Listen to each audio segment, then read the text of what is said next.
दर्शकबिन नमस्कार। एपी सेन्टरमा यहाँलाई हार्दिक स्वागत छ। शेरबहादुर देउवाको नेतृत्वको सरकार गठन भएको 6 महिना पुरा भएको छ। 6 महिना भनेको आफैमा धेरै लामो अवधि होइन, तर हाम्रो सरकार गठनको क्रम र त्यसको निरन्तरता हेर्ने हो भने यो लगभग लामै समय हो। 7 साल यता नै पनि कुनै पनि सरकारले 5 वर्ष व्यतीत गरेका छैनन्। 46 साल यता पनि 2वटा सरकार, गिरिजाप्रसाद कोइरालाको र पूर्ववर्ती केपी ओलीको नेतृत्वको सरकार बाहेक अरू सबैको कार्यकाल भनेको 1 वर्ष अथवा 9 महिना केही महिना हुन जान्छ। त्यसैले यसको समीक्षा गर्नु अवाञ्छनीय हुन्न। त्यसका लागि हामीसँग हुनुहुन्छ नेपाली कांग्रेसका नेता उदय शमशेर राणा र त्यसैगरी नेकपा एमालेका नेता विष्णु रिजाल। स्वागत छ दुवैजनालाई। सबभन्दा सुरुमा उदयजीबाटै सुरु गरौँ। सरकार गठन हुँदै यसका धेरै प्राथमिकता छैनन् भनेर भनिएको थियो। पहिलो प्राथमिकता खोप, दोस्रो खोप, तेस्रो खोप भनेर सुरु गर्नुभएको थियो देउबाजीले। खोपलाई प्राथमिकता राखेको देउबा सरकारले ओमिक्रन भेरिएन्टको लहर सुरु नहुँदै 6 महिनासम्म पनि यो बुस्टर जोड किन भित्राउन सकेन त? सबैभन्दा ठुलो प्राथमिकता खोप भनिरहँदा पनि। अब सबैभन्दा ठुलो प्राथमिकता खोप हो। तपाईले सही प्रश्न गर्नुभयो। हामी सरकार, देउबा सरकार नेतृत्वको सरकार आउनु अगाडि डबल भ्याक्सिनेसनको रेट 7% थियो भने अहिले झन्नै 40% पुगेको छ। सिंगल भ्याक्सिनेसनको रेट 9% थियो भने अहिले लगभग 50% पुग्न लागेको छ। अहिले हामीसँग डोज झन्नै 1 करोडको डोज अहिले हामीसँग अवेलेबल छ र अहिलेको परिस्थितिमा त्यसैले यो खोप हाम्रो प्राथमिकता, खोप हामीले दिएको छैनौँ भन्न पनि अलिकति मिल्दैनौँ। तर यो 2-3 महिनामा, 1-2 महिनामा, यो अन्तिम 1-2 महिनामा चाहिँ अलिकति यो खोप दिने अथवा लिने चाहिँ अलिकति कम स्वाभाविक रूपमा भएको हो। यो एक किसिमले हाम्रो मेन्टालिटी के भयो भने अलिकति अब सबै यो कोभिडबाट हामी मुक्त हुन लाग्यो भन्ने पब्लिकमा पनि पर्यो र अलिकति कमी चाहिँ त्यहाँ भयो हो। तर ओभरअल हामीले रेट हेऱ्यो भने चाहिँ यो हामीले मात्र भनेको होइन, WHO ले पनि यो जुन किसिमको यो नेपालमा यो भ्याक्सिनेसन ड्राइभ छ त्यो चाहिँ अरू देशभन्दा राम्रै छ भन्ने कुरा गरेको छ। होइन, त्यो कुरा त ठिकै होला कि, तर के हुन्छ भने कहिले एकदमै सानो कमजोरी जस्तो पनि देखिन्छ के। कहिले खोप छ, खोप लगाउने तपाईको सिरिन्ज हुँदैन, कहिले सिरिन्ज हुन्छ खोप हुँदैन। त्यो अर्जेन्सी पनि, आपूर्ति पनि तपाईँलाई कति आवश्यक पर्छ भन्ने आधारमा हुन्छ होला नि त। होइन, सिरिन्जको कमी भयो। त्यो सिरिन्जको कमी पनि अहिले त्यहाँबाट पनि हामी मुक्त भइसक्यौँ। अहिले सिरिन्ज पनि हामीसँग पुग्ने सिरिन्ज छ। एउटा कुरा अब हामीले सरकारलाई सुझाव पनि के दिएको छौँ भने अहिले फर्स्ट लटमा यो 18 वर्ष मुनिकालाई फाइजर डोज स्कुलमा दिइसकेपछि त्यो अभियान 3 गते सकिन्छ। त्यो अभियान 3 गते सकेपछि 4 अथवा 5 गतेदेखि हामीले फेरि पनि वडामा पनि हामीले वडाबाटै हामीले भ्याक्सिनेसन दिए भने अझै अलि भ्याक्सिनेसन रेट बढाउन सक्छौँ भन्ने हामीलाई लागेको छ। अहिले सरकारी अस्पतालमा तपाईहरूले गएर हेर्नुभयो अथवा अरू अस्पतालमा जहाँ भ्याक्सिनहरू दिइरहेको छ त्यहाँ पहिला लाइन हुँदैन थियो, अहिले लाइन हुन सुरु गरेको छ। र अहिले हाम्रो अर्को अभाव भनेको हाम्रो हेल्थ वर्कर्सको पनि नेचुरली अलिकति अभाव किन परेको छ भने उहाँहरूलाई अहिले स्कुलमा हामीले खटाएको छ। तर त्यो सकिने बित्तिकै अब चाहिँ फेरि पनि वडाबाट पनि भ्याक्सिनेसन दिनुपर्छ भन्ने सुझावहरू पनि हामीले सम्बन्धित निकायहरूमा पुर्याएको छ।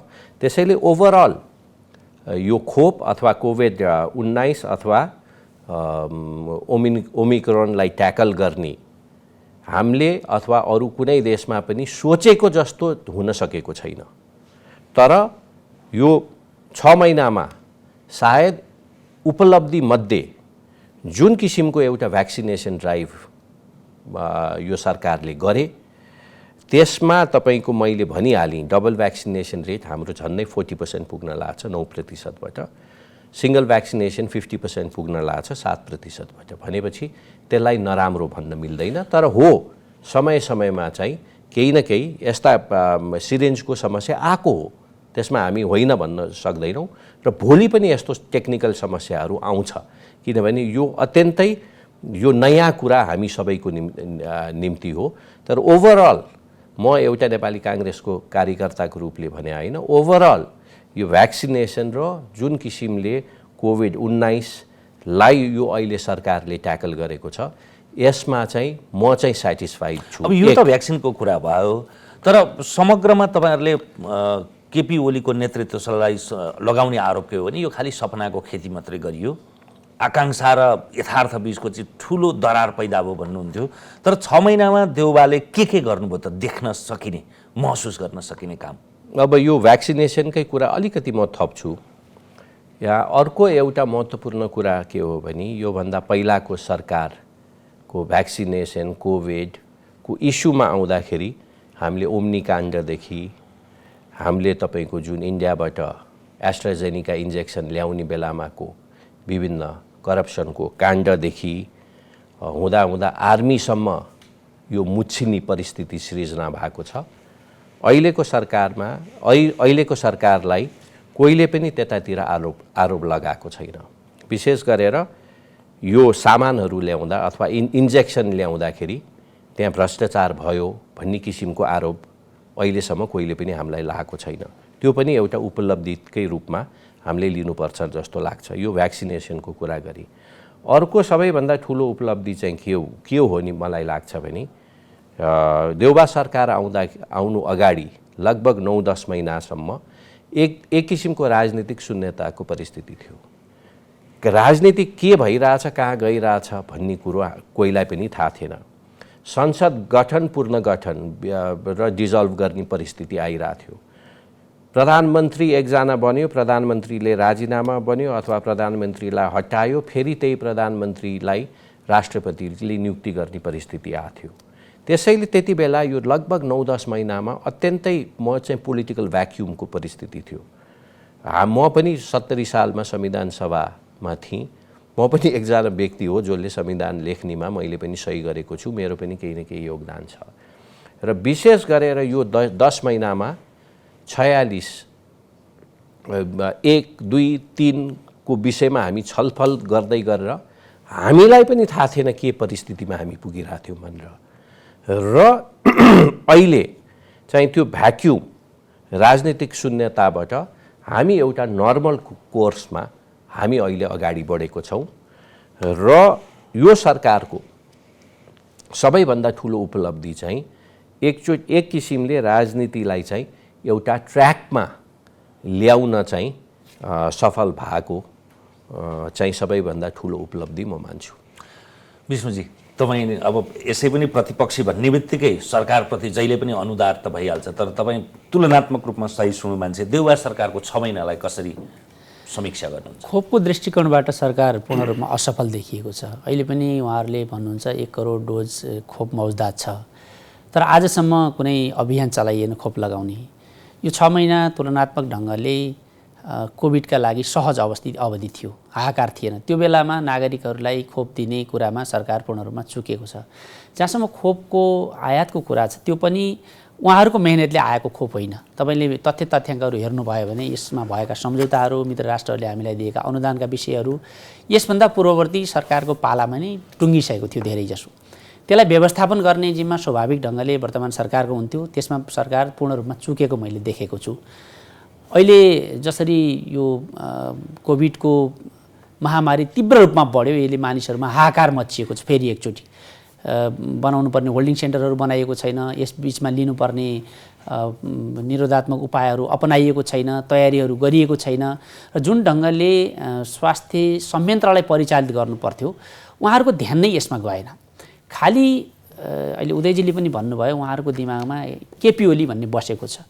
केटाकेटीलाई तर्साउनु पर्यो भने भूत आयो यस्तो हुन्छ भनेर भने जस्तै यो केही भयो भने होइन केपी ओली आउँछ भन्ने बाहेक उहाँहरूसँग केही पनि छैन। यतिसम्म कि उहाँको पार्टीको सभापतिमा लड्दै गर्दा शेरबहादुर देउवाले गरेको भाषण तपाईँले हेर्नुभयो भने मैले हारेँ भने केपी ओली आउँछु फेरि भनेर आफ्नो पार्टीको कार्यकर्तासँग पनि अपिल गर्नुपर्ने अवस्था छ। अहिले हरेक कुराको उपचार वा हरेक कुराको चाहिँ कारणको रूपमा उहाँहरूले केपी ओलीलाई मात्र लिनुभएको छ। अधिनायकवादको जुन खालको भूत सिर्जना गरियो त्यो एउटा काल्पनिक कुरा थियो, त्यो स्वैर काल्पनिक कुरा थियो। संविधान छ, कानुन छ, देशमा अदालत छ, देशमा अरू संयन्त्रहरू छन्, राजनीतिक दलहरू छ, खुला वातावरण छ, स्वतन्त्र प्रेस छ। यो बेलामा कोही व्यक्तिले चाहँदैमा त्यो लिक बाहिर जाने भन्ने प्रश्नै हुँदैन। संसदको विघटन वा त्यसको पुनर्स्थापना, त्यसको विघटनलाई यदि संविधान विरोधी अधिनायकवादको कुरा गर्ने हो भने सरकारले गरेका कैयौँ निर्णयहरू त अहिले पनि अदालतले सच्याइरहेको छ। शेरबहादुर देउवाले प्रहरी महानिरीक्षक नियुक्त गरेको कुरा त अदालतले खारेज गर्यो। उहाँ संविधान विरोधी मान्छे हो, देशद्रोही मान्छे हो शेरबहादुर देउवा। प्रधान न्यायाधीशमाथि उहाँले लगाएको महाभियोगको प्रस्ताव त अदालतले खारेज गर्यो। त्यो संविधान सम्मत भएन भने त्यसो भए उहाँहरू संविधान विरोधी शक्ति हो। अहिले पनि विभिन्न भएका नियुक्तिहरूको सर्वोच्च अदालतले सरकारले गरेका निर्णयहरू खारेज गरिरहेको छ। युवा स्वरोजगार कोषमा निर्णय सच्याउ भनेको छ, नेपाल स्काउटमा निर्णय सच्याउ भनेको छ, किसान आयोगमा निर्णय तिम्रो मिलेन भनेर खारेज गरेको छ, अरू कतिपय ठाउँमा स्टे दिएको छ। यो शक्ति सन्तुलनको एउटा स्वाभाविक अवस्था हो। प्रधानमन्त्रीले एउटा कदम लिनुभयो, त्यसमा अदालतले अर्को एउटा आदेश गर्यो। त्यसबाट अहिले परिस्थिति के भयो भन्ने यो 6 महिना हेर्ने हो भने परिस्थिति बिग्रेको छ। आज अर्थतन्त्र इतिहासकै सबैभन्दा डामाडोल स्थितिबाट अगाडि बढिरहेको छ। सामाजिक ढङ्गले यति मानिसहरूमा शिथिल मनोविज्ञान बनेको छ, अब यो देश बन्दैन, यो देश यसरी गयो भने अब यस्तै रहेछ हाम्रो भाग्य भन्ने खालको यस्तो खालको मानिसहरूमा निराशा उत्पन्न भएको छ यो 6 महिनाको अवधिले। यो हामीले कुनै आरोप लगाएको होइन। राष्ट्र ब्याङ्कले हिजो मात्रै आर्थिक अवस्थाको सर्वेक्षण सार्वजनिक गरेको छ। तपाईँले तथ्याङ्क हेर्नुभयो भने मूल्य वृद्धि इतिहासकै सबैभन्दा बढी जाँदैछ, विदेशी मुद्राको सञ्चित त्यसै गरी घटेको छ, त्यसै गरी चाहिँ व्यापार घाटा त्यसै गरी बढेको छ। यो सबै स्थितिले हेर्दाखेरि यो 2078 असार 28 गते जे सर्वोच्च अदालतबाट फैसला भयो, नेपालको लोकतन्त्रलाई कमजोर बनाउने, संविधानलाई कमजोर बनाउने र समग्रमा यो प्रणालीलाई नै कमजोर बनाउने एउटा घटनाका रूपमा देखिएको छ। बाँकी जति कुरा छन् त्यसका बाई प्रोडक्ट मात्रै हुन् भन्छु। उदयजी आफै अर्थ मन्त्रालय सम्हालिसकेको मान्छे, म अर्थतन्त्रको विषयमा आउँला। तर तपाईँहरूले विशेष गरी यो जसरी संसद पुनर्स्थापना भयो त्यो विषयलाई चाहिँ तपाईँहरूले कुनै पनि रूपमा अस्वीकार गरे जस्तो देखिन्छ क्या। किनभने निरन्तर रूपमा तपाईँहरूले संसद अवरुद्ध अविच्छिन्न गर्नुभएको छ। सरकार सञ्चालन गर्ने, रचनात्मक आलोचना गर्ने, सबै कुरा गर्ने त संसद हो नि। यसरी अनिर्णयको बन्दी बनाउनुहुन्छ निरन्तर रूपमा। मेरो विनम्रतापूर्वक अनुरोध छ, हाम्रो मर्का बुझिदिनु पर्यो। माओवादीबाट निर्वाचित केही सांसदहरू नेकपा एमालेमा समाहित हुनुभयो। तत्कालै उहाँले चाहिँ 12 घण्टा पनि नबित्दै सभामुखले उहाँहरूको पद रिक्त गर्नुभयो, सूचना टाँस्नुभयो, उहाँहरू सांसद रहनु भएन। त्यसको तपाईँलाई नियम थाहा छ?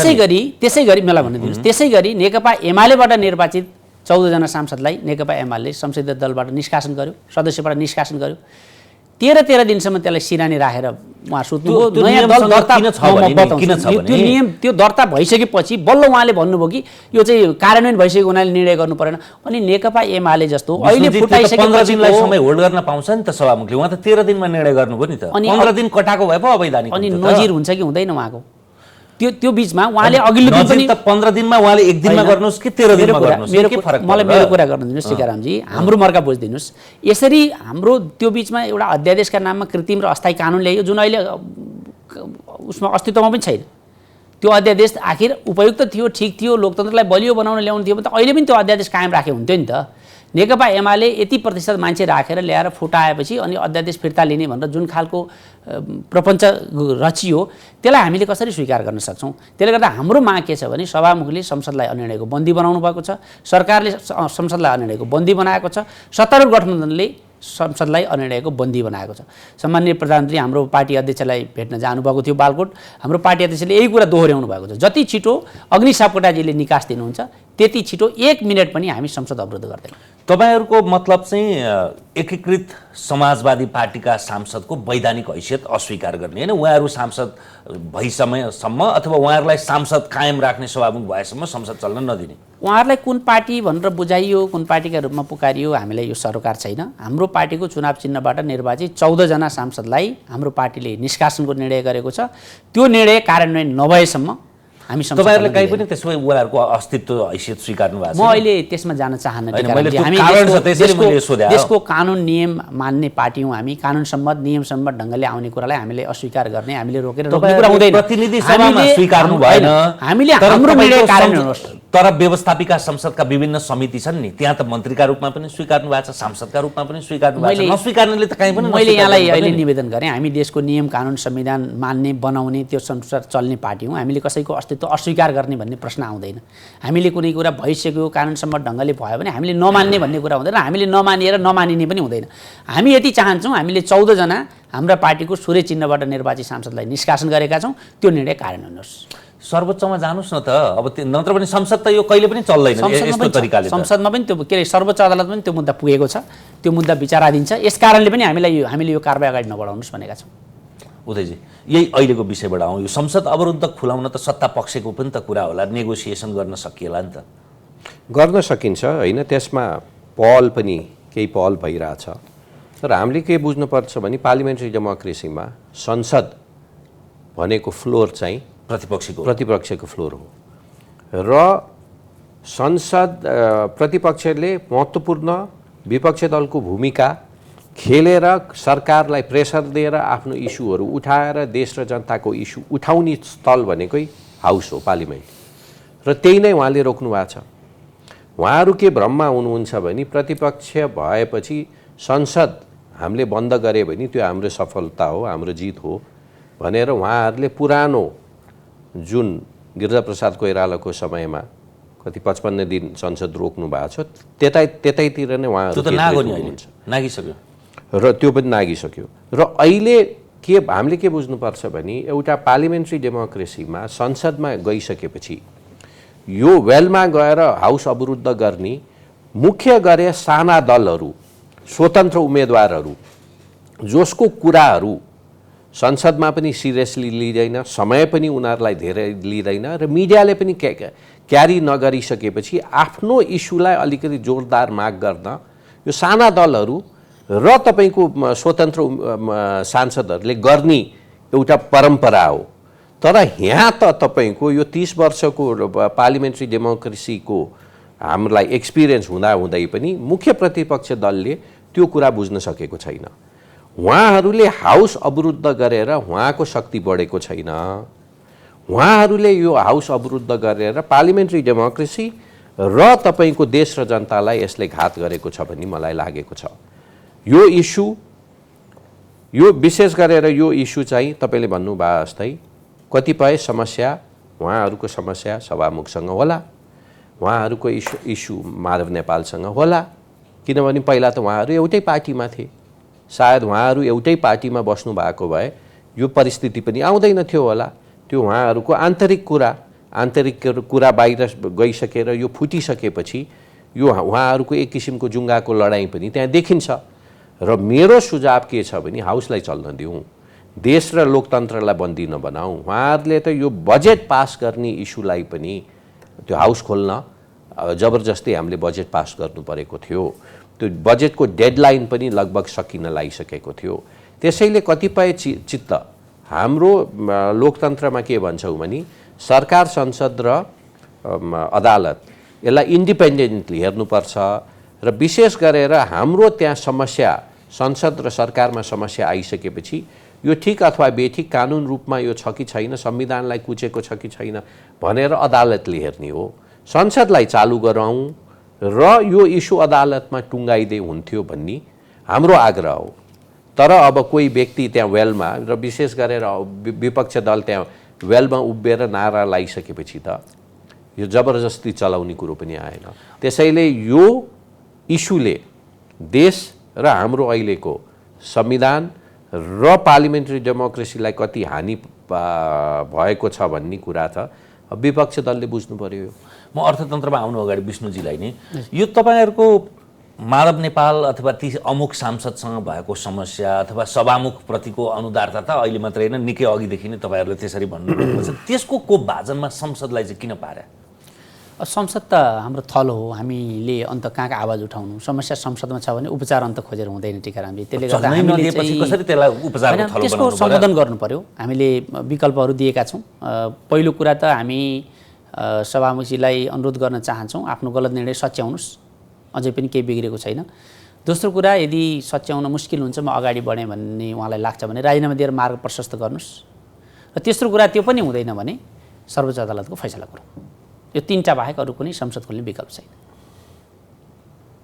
यो अब बाँकी रहेको संसदको कार्यकाल रौन्जेलसम्म पनि सर्वोच्चले केही पनि गरेन भने प्रधानमन्त्रीजी संसदको नेता हुनुहुन्छ, संसदको नेताको रूपमा प्रधानमन्त्रीलाई बुझिन्छ।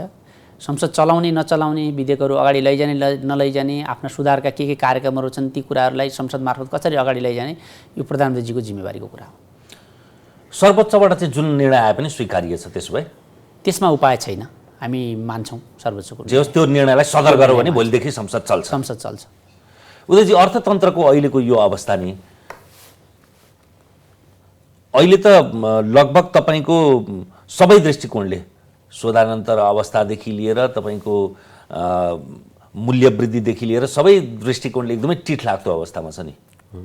ठिक हो, यो तपाईँको अहिले हामीले 2-3वटा कोणबाट हेर्नुपर्ने छ। अहिले यो हाम्रो नेपालको अर्थतन्त्र अहिले इन्डिपेन्डेन्टली काम गर्ने परिस्थितिमा छैन र अरू अर्थतन्त्रलाई हामीले हेऱ्यो भने, अरू देशको अर्थतन्त्रलाई हेऱ्यो भने यो विशेष गरेर यो 2 वर्षमा जुन कोभिडको कारण र विभिन्न चरणको लकडाउनको कारणले हाम्रो अर्थतन्त्र मात्र होइन सबै देशको दक्षिण एसियामा जम्मा बङ्गलादेशको अलि ठिक छ, नत्र अरू सबै सबभन्दा खराब श्रीलङ्काको अनि अरूको लगभग त्यस्तै नै छ। तर यो विष्णुजीले औल्याएको चाहिँ हजुर केपीजीको रह्य भन्दा पनि तल गयो भन्ने केपीजीको रह्य यो त्यसैले यो कम्पेयर गर्न सक्ने परिस्थिति छैन। हामीले कसरी कम्पेयर गर्नुपर्छ भने जब हामीले सरकार छोड्यौँ, म अर्थ राज्य मन्त्रीबाट जब अर्थ मन्त्रालय हामीले छोड्यौँ र त्यो बेलादेखिको कोभिडको मारामारी अथवा लकडाउन सुरु हुनु अगाडिको यो 2टा परिस्थितिको अर्थतन्त्रलाई तपाईँ कम्पेयर गर्नुहोस् न। त्यो कम्पेयर गरौँ। यो कोभिडको इस्युमा आइसकेपछि त यो तपाईँ हाम्रो हातमा मात्र होइन, कोहीको हातमा पनि छैन। त्यसैले कम्पेयर गरौँ। हामीले अर्थ मन्त्रालय जुन दिन छोडेको थियौँ त्यसको फिगर र जुन दिनदेखि लकडाउन भयो यो देशमा फर्स्ट लकडाउन, त्यो बेलाको परिस्थिति हेरौँ। उदयजी, गत वर्ष पनि लकडाउन नै थियो बेलामा। एकैछिन, त्यसैले त्यति बेलाको फरेन करेन्सीको रिजर्भको परिस्थिति हेरौँ, त्यति बेलाको ऋण विशेष गरेर फरेन लोन अथवा ऋणको परिस्थिति हामीले सरकार छोड्नु अगाडि 433 अरबको ऋण थियो भने केपी सरकार ओली सरकारमा आइसकेपछि अहिले त्यो ऋण झन्डै 900 अरब पुगेको छ। हाम्रो जिडिपी ग्रोथ रेट अहिले तपाईँको यो सरकार आइसकेपछि लगभग 15 देखि 16 अरबको ऋण बढेको छ, त्योभन्दा बढेको छैन। र तपाईँको हाम्रो फरेन करेन्सी रिजर्भको परिस्थिति पनि हामीले छोड्नु अगाडि र यो केपी सरकारले सरकारको नेतृत्व लिइसकेपछि, अर्थ मन्त्रालयको जिम्मा लिइसकेपछि कोभिड लाग्नु अगाडि यो लगभग सबै इसेन्सियल फिगर्सहरूमा चाहिँ परिवर्तन होइन, त्यो तल खस्केको छ। हामीले विशेष गरी परिस्थिति भन्दा यताको र अगाडिकोलाई त तुलना गर्नु कोभिड गरिसकेपछि मैले अघि भने यो कोभिडको कारणले अर्थतन्त्रको फ्याक्ट्स एन्ड फिगर्स, अर्थतन्त्रको निर्णय, इकोनोमिक पोलिसीको निर्णयले धेरै यस कोभिडलाई असर पारेको जस्तो मलाई लाग्दैन। त्यसैले विशेष गरेर हाम्रो देशको अर्थतन्त्रलाई इम्प्रुभ गर्नको निम्ति, यो परिस्थितिबाट हामी मुक्त हुनको निम्ति हामीले लकडाउन सकेसम्म कसरी नगर्ने, हामीले यो कोरोना अथवा कोभिडको परिस्थितिलाई हामीले सकेसम्म कसरी न्युट्रलाइज गर्ने, त्यतातिर केन्द्रित भएर परिस्थिति हेर्नुस्। एउटा कुरा हामी क्लियर हुनुपर्छ, अर्को 2-4 वर्षसम्म परिस्थिति नर्मल हुँदैन, समस्या आउँछ, त्यो छाँटकाट देखिसक्यो। त्यसैले नर्मल भए पनि परिस्थितिलाई सकेसम्म स्टेबलाइज गर्नको निम्ति हामीले अर्थतन्त्रको नीति तथा कार्यक्रम अथवा पोलिसीहरू भन्दा पनि यो कोभिड महामारीलाई मेडिकली र त्यसको पूर्वाधारलाई बलियो बनाएर परिस्थितिलाई मोरलेस स्टेबलाइज गर्न सक्यो भने चाहिँ हाम्रो इकोनोमी इम्प्रुभ हुन्छ भन्ने मलाई लागेको छ। फरेन करेन्सीकै कुरा, रिजर्भकै कुरा गर्नुभयो, म त्यसको 15-20 दिन अगाडिको फिगर्स भन्छु। यसको हाम्रो अहिले foreign currency reserve US dollar लगभग $10.5 अरबको को फरेन करेन्सी रिजर्भ आज पनि छ। त्यो भनेको 7.5 महिनाको निम्ति हाम्रो फरेन करेन्सी रिजर्भ छ। योभन्दा पहिला तपाईको यो कोभिड हुनु अगाडि लगभग त्यो चाहिँ घटेर 8 अरबमा पुगेको थियो भने कोभिडको समय चाहिँ त्यो बढेर 12 अरब पुगेको थियो। 12 अरब किन पुग्यो भने त्यो बेला खर्च गर्ने ठाउँ नभएर त्यो करेन्सी बढेको थियो। त्यसै फरेन करेन्सी रिजर्भको कुरा गर्दाखेरि चाहिँ यो चाहिँ लगभग स्टेबलाइजै भएको छ र नेपालको इकोनोमीमा लगभग 6 महिनाभन्दा बढी फरेन करेन्सी रिजर्भ हाम्रो राष्ट्र ब्याङ्कमा भयो भने त्यसलाई राम्रो भन्दैन, तर त्यसलाई ओके भन्ने किसिमको हाम्रो अन्डरस्ट्यान्डिङ छ। होइन, यसमा मेरो धेरै टिप्पणी केही छैन। एउटा मात्रै के अनुरोध छ भन्दाखेरि कोभिड नहुँदाको र कोभिड भइसकेपछिको तुलना चाहिँ फेयर हुँदैन। कोभिड यो 6 महिनामा त कोभिडै थिएन भने पनि हुन्छ, किनभने हामी कसैले पनि प्रिकसनहरू पनि लिएनौँ, ठुल्ठुला सभा कार्यक्रमहरू पनि गऱ्यौँ, सरकारले पनि कोभिड छैन जस्तै गरी सावधानीका कुनै उपायहरू अपनाएको थिएन। यो बिचमा सरकारले काम गर्न सकेन भन्ने मेरो आरोप भन्नुहोस्, जिकिर भन्नुहोस्, तर्क भन्नुहोस्। किनभने यो 6 महिनामा धेरै काम गर्न सकिन्थ्यो। बजेट हामीले नै ल्याएको हो, त्यो बजेट समयमै पारित भएको थियो। प्रतिनिधि सभाबाट अवरोधका बिचबाट पनि त्यति त हामी पनि बुझ्छौँ, देश चलाउनै पर्ने हुन्छ, हामीले त्यो त्यस्तो ढङ्गले लिएका थिएनौँ। यो जस्तो विकास खर्चहरू जति हुनुपर्थ्यो, पुँजीगत खर्चहरू जति हुनुपर्थ्यो, यो बिचमा सेवा प्रवाहको कामहरू जति हुनुपर्थ्यो, त्यसमा सरकारले ध्यान दिन सकेन। र गत वर्षको र यो वर्षको यो अवधिको तपाईँले तुलना गर्नुभयो भने सबै तथ्याङ्कहरू ऋणात्मक छन्, सबै परिस्थिति निराशाजनक छ। मलाई दुःख लाग्छ राष्ट्रिय टेलिभिजनमा आएर देशमा चाहिँ यो भएन, त्यो भएन, देश यो पनि खराब, त्यो पनि खराब भनेर हामी जस्तो युवाहरूले बहस पर्नु आफैमा एउटा विडम्बना हो। मलाई दुःख पनि लाग्छ, तर दुःख लाग्दै भन्नै पर्ने हुन्छ। फेरि पनि प्रधानमन्त्रीजीलाई पनि यसमा सरोकार देखिँदैन, अर्थमन्त्रीलाई त कुनै यो अर्थतन्त्रसँग उहाँको गोरु बेचेको साइनो छ जस्तो पनि मलाई लाग्दैन, उहाँलाई कुनै यो माया छ जस्तो पनि मलाई लाग्दैन। यहाँभन्दा बढी म धेरै टिप्पणी गर्न चाहन्छु। मतलब मानिलिउँ, हाइपोथेसिस पनि कहिलेकाहीँ हुन्छ नि, यदि तपाईँहरूको गठबन्धन नटुट्या भए, पार्टी नफुट्या भए त एमालेकै नेतृत्व, एमाले होइन नेकपाकै नेतृत्वमा सरकार हुन्थ्यो। त्यस्तो थियो भने यो 6 महिनामा के हुन्थ्यो त? अहिले गरेन भन्ने कुरा हामी खस्किन्दैनौँ टिकारामजी। म तपाईँलाई आकाशको जुन तारा झारिदिन्छु त भन्न सक्दिनँ। हामी चाहिँ अनेक तरक्की गरेर अहिले अमेरिकालाई, चीनलाई जित्थ्यौँ, यस्तो तर्क त म गर्न सक्दिनँ। जे हामीले कन्टिन्यू गरेका थियौँ अर्थतन्त्रको, यति दुरावस्थामा जान दिन्थेनौँ, यो चाहिँ म दाबीका साथ भन्न सक्छु। आधार त हाम्रो काम गराइ। तपाईँले हेर्नुभयो भने 3 वर्षका विश्वका विभिन्न इन्डेक्सहरू हेर्नुभयो भने त्यसमा हामीले हासिल गरेका सफलता हामीले कुनै गरेको होइन। बिजनेस डुइङ इन्डेक्सदेखि, हङ्गर इन्डेक्सदेखि, जति पनि ह्याप्पिनेस इन्डेक्सदेखिमा हामीले बनाएको तथ्याङ्क हो र त्यो हामीले जुन ढङ्गले काम गरेका थियौँ हो। तपाईँले अघि पनि उल्लेख गर्नुभयो, नेकपा भित्रको विवादले काम गर्यो, हाम्रा कतिपय अनुभवहरू पनि कमी भयो होला, हामी पनि कतिपय कुरामा चाहिँ सबै कुरामा जानकार छैनौँ होला, त्यो आफ्नो ठाउँमा छ। तर हाम्रो एउटा दाबी के छ भने हामी अरू जो राजनीतिक दलहरू नेपालमा सरकार चलाउँछन् तिनीहरूभन्दा हामी सक्षम छौँ, योग्य छौँ, हामीलाई जनताले विश्वास गर्छन्, हामीलाई यो देशको अर्थतन्त्रको, यहाँको सामाजिक अवस्थाको, विकास समृद्धिको अरूभन्दा बढी जानकारी छ र त्यो भिजन हामीसँग छ। हामीले त्यो 3 वर्षमा देखाएका पनि थियौँ। कोभिडसँग लड्ने कुरामा हामीले सुरुदेखि जे कोसिस गऱ्यौँ, अहिले विश्वका अरू देशहरूको तुलना हेर्नुभयो भने त्यो जग हामीले बसाएको। एउटा भ्याक्सिन थिएन, एउटा चाहिँ स्वाब परीक्षण गर्ने मेसिन थिएन नेपालमा, कहीँ पनि प्राय देशहरूमा, अरू ठाउँमा पनि थिएन होला, ठुल्ठुलो देशहरू बाहेक। हाम्रोमा त छँदै थिएन। एउटा स्याम्पल टेस्टको रिकन्फर्मको लागि हङकङ पठाउनु पर्ने अवस्थाबाट हामीले देशभित्र PCR परीक्षणदेखि, हामीले स्वास्थ्य बिमादेखि, त्यसपछि खोपको व्यवस्थामा जुन गर्न सक्यौँ, यसमा हामीलाई गर्व छ, हामीलाई कुनै रिग्रेट छैन। यो चाहिँ गठबन्धनको एउटा समस्या पनि हुन्छ, सकस पनि हुन्छ क्या। अहिलेका समयका सबभन्दा ठुला मन्त्रालय कङ्ग्रेससँग छैन। स्वास्थ्य मन्त्रालय एकीकृत समाजवादीसँग छ, अर्थ मन्त्रालय माओवादीसँग छ। त्यस कारणले पनि यो तालमेलको, चुस्तताको अभाव भएको हो कि? हो। एउटा समस्या चाहिँ बहुमतको सरकार चलाउनु र तालमेलको सरकार चलाउनुमा फरक हुन्छ। कुनै एउटा पार्टीको बहुमत भए पनि सरकार चलाउन सजिलो हुन्छ। त्यही कारण पनि नेपाली जनताले नेकपालाई बहुमत दिएको हो नि, 2/3 बहुमत दिएको हो नि। हामी काङ्ग्रेस त लगभग 5 वर्ष त विपक्ष दलमा बस्न हामी तयार भएकै हो नि।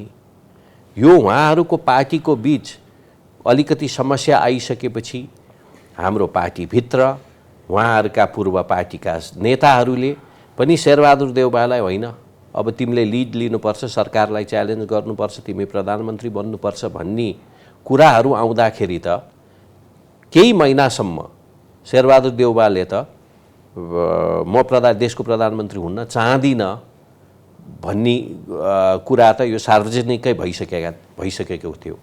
त्यसैले म आग्रह गर्न चाहन्छु नेपाली जनताले नेकपालाई र कम्युनिस्ट पार्टीहरूको 48 सालदेखि आजको दिनसम्म उहाँहरूको भनाइ के थियो भने हामीहरू सरकारमा गयौँ तर कहिले पनि हामीलाई बहुमतको सरकार नेपाली जनताले दिएन। एकचोटि गरेर त देखाइदेऊ, दिएर त हामीलाई सरकार बहुमतको सरकार दियोस् अनि हामी यो देशमा के गर्छौँ भनेर हामी देखाइदिन्छौँ भनेको थियो। हामी सबैले देखिसक्यौँ।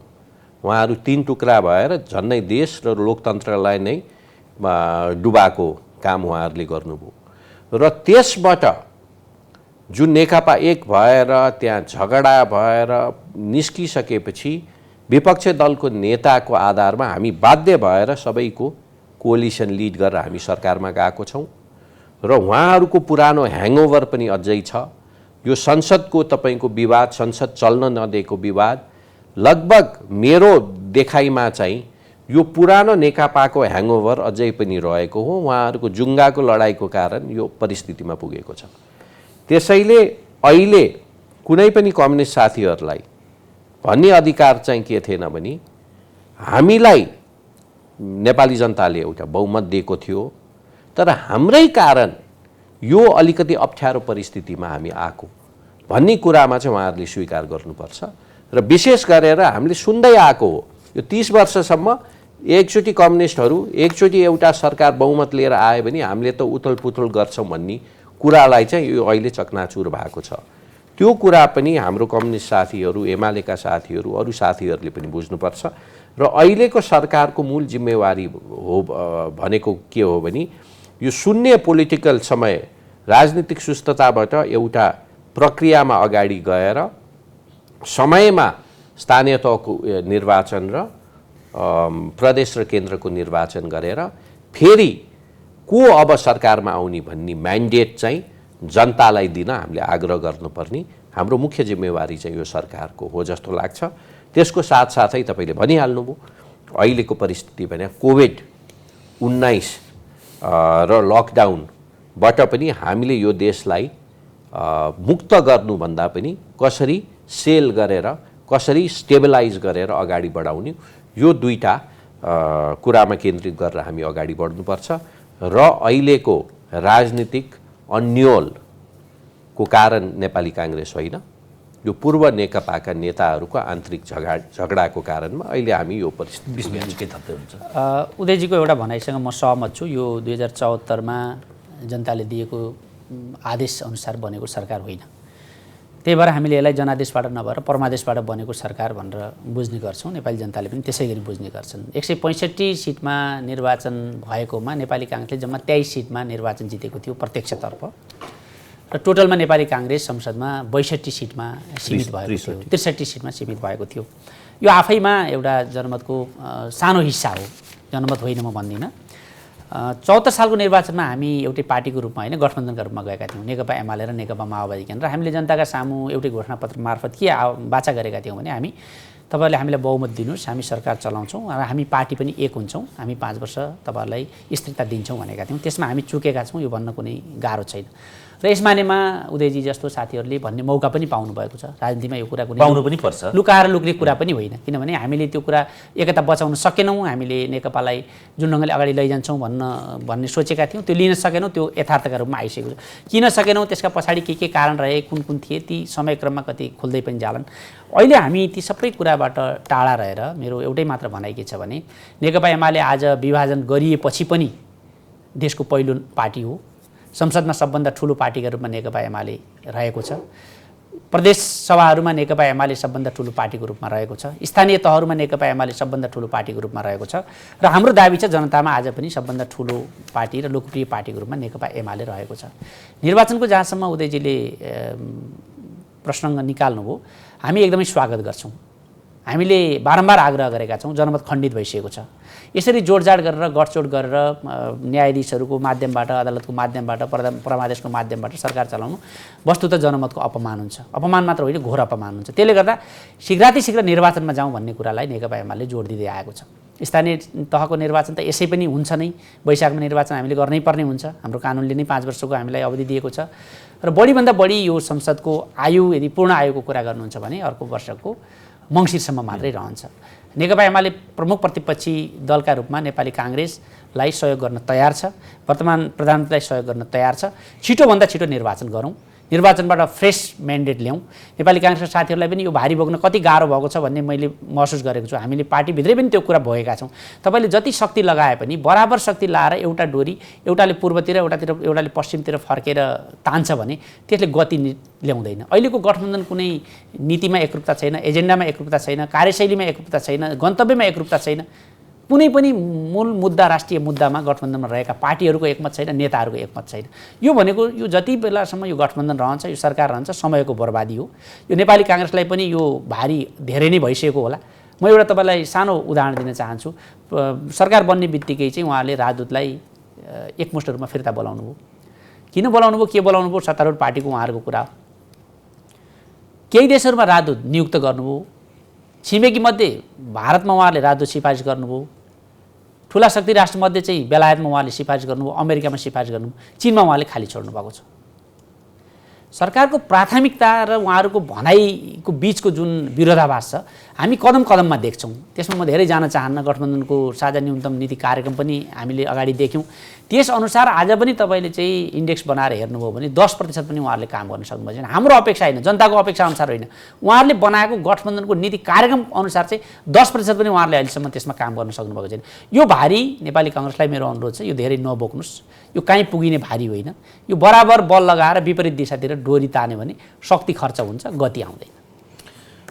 उदयजी, अहिले सरकार कहाँ छ भनेर हेर्ने हो भने बरु ओलीजीको पालामा त ओलीजीदेखि लिएर सबै मन्त्री कोही उद्घाटनमा, कोही शिलान्यासमा, कोही केमा एउटा भाइब्रेन्ट देखिन्थ्यो क्या। अहिले प्रेम आले बाहेक अहिले कोही मन्त्री छ जस्तै लाग्दैन। ल एउटा कुरा, हाम्रो नेपाली काङ्ग्रेसको यो सरकारको उद्देश्य चाहिँ उद्घाटन गर्ने होइन। हामीले धेरै उद्घाटनहरू देखिसक्यौँ। उद्घाटन त गर्यो, रेलको उद्घाटन, नचल्ने रेल भएको छ। कतिपय एयरपोर्ट उद्घाटन गर्यो, त्यहाँ प्लेन ल्यान्ड नगर्ने परिस्थिति छ भनेपछि कतिपय बाटोको उद्घाटन गर्यो, बाटोको नाम कापीमा छ, कागजमा छ, व्यवहारमा त्यहाँ छैन।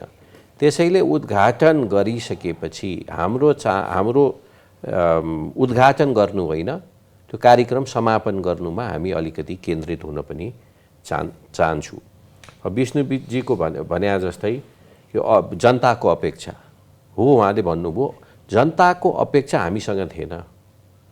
जनताको अपेक्षा त केपी ओली र गठबन्धनसँग थियो नि।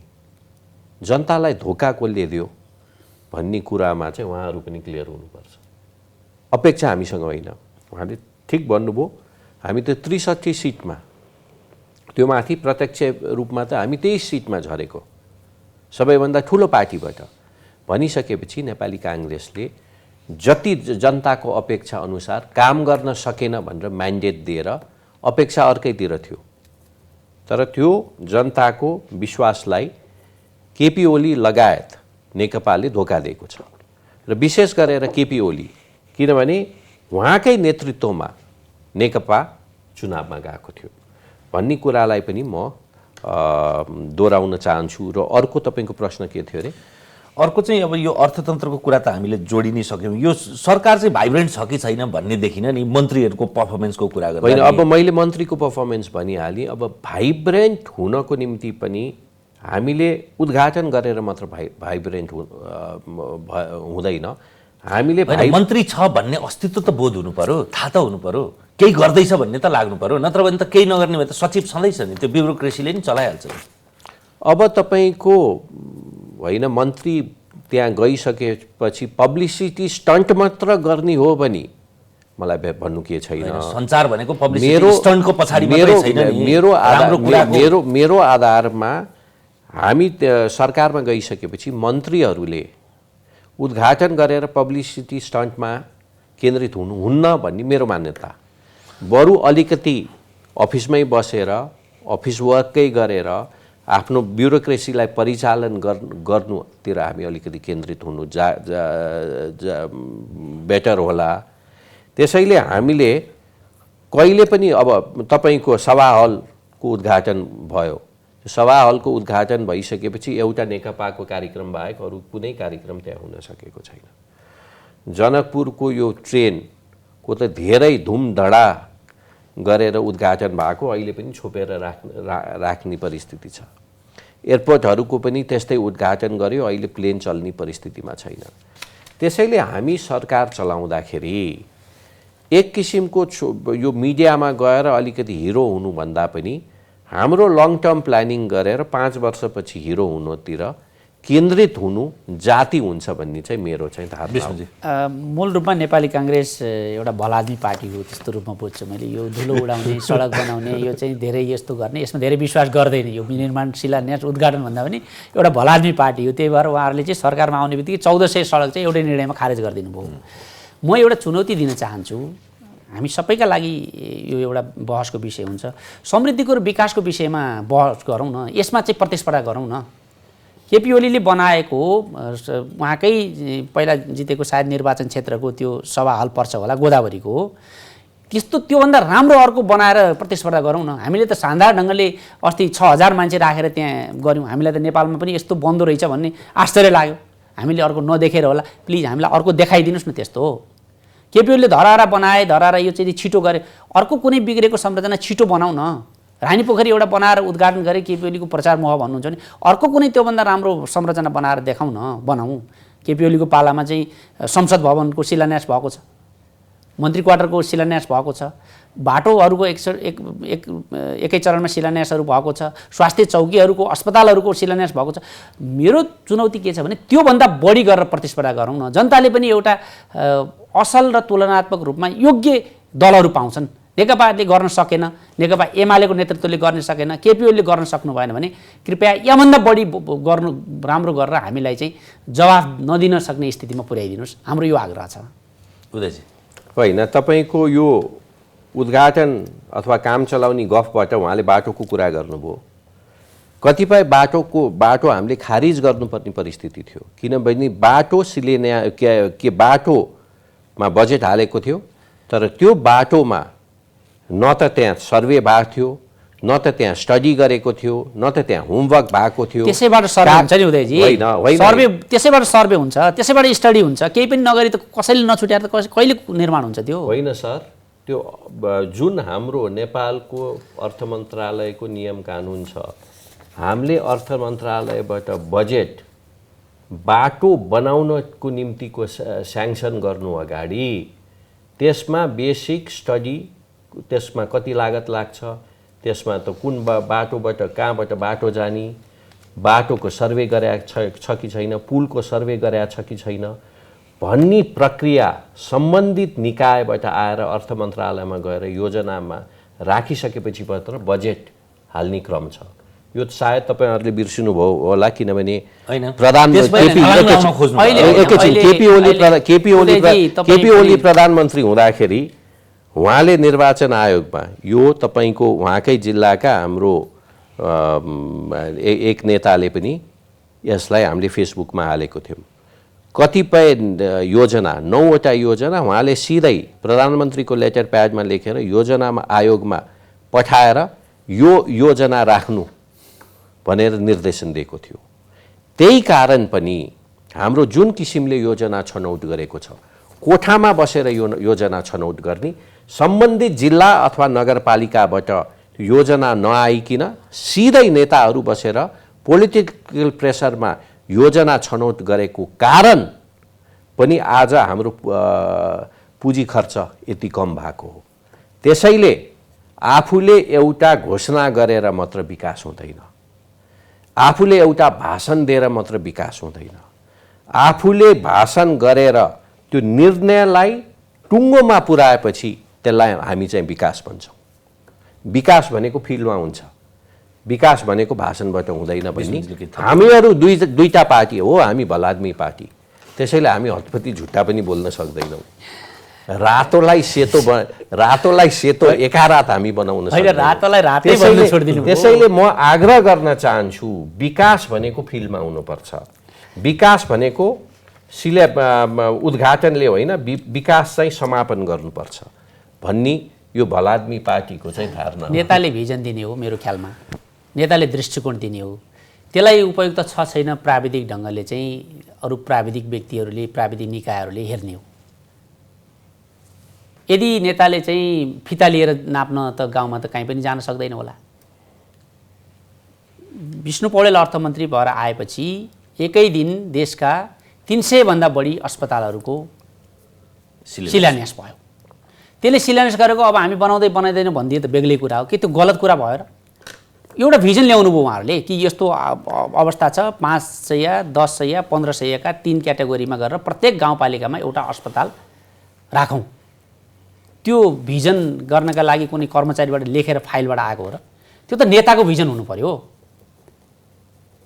लुम्बिनीमा अस्ति म गएको थिएँ भर्खर एउटा बैठकमा चाहिँ विशाल सभाकक्ष बनिरहेको छ। अहिलेसम्म लुम्बिनी जस्तो ठाउँमा एउटा चाहिँ त्यत्रो 4-5 हजार मान्छेले ध्यान गर्न सक्ने एकैचोटि बस्न सक्ने एउटा सभाकक्ष छैन। त्यो कहीँबाट लेखेर आएन, त्यो चाहिँ फाइलमा कर्मचारीले बनाएन, अर्को कुनै मन्त्रालयले ल्याएन भनेर नेताले हेरेर बस्ने हो र? यहाँ 5000 क्षमताको सभाकक्ष बनाऊ भन्ने हो। बाँकी कारण त ती निकायहरू छन्। म त्यो सनराइज हलकै कुरा गर्छु गोदावरीको। हामीले अस्ति हाम्रो असोजको 15 देखि 17 गतेसम्म प्रथम विधान महाधिवेशन गऱ्यौँ। 6000 भन्दा बढी भने म त आश्चर्यमा परेँ टिकारामजी। नेपालमा पनि यति राम्रो इन्जिनियरहरू छन्, यति राम्रो सभा हल बन्न सक्दो रहेछ, यति धेरै मान्छेको व्यवस्थापन हुन सक्दो रहेछ, मैले त कल्पना गरेको थिइनँ। हामीले जम्मी देखेको एउटा वीरेन्द्र अन्तर्राष्ट्रिय सम्मेलन केन्द्र थियो, त्यो पनि हामीले लामो समयदेखि संसदको रूपमा उपयोग गरिरहेका छौँ। एउटा सभा गर्ने सभाकक्ष छैन नेपालमा। अनि नेताले त्यो दृष्टिकोण दिनु परेन, त्यो चाहिँ भिजन दिनु परेन।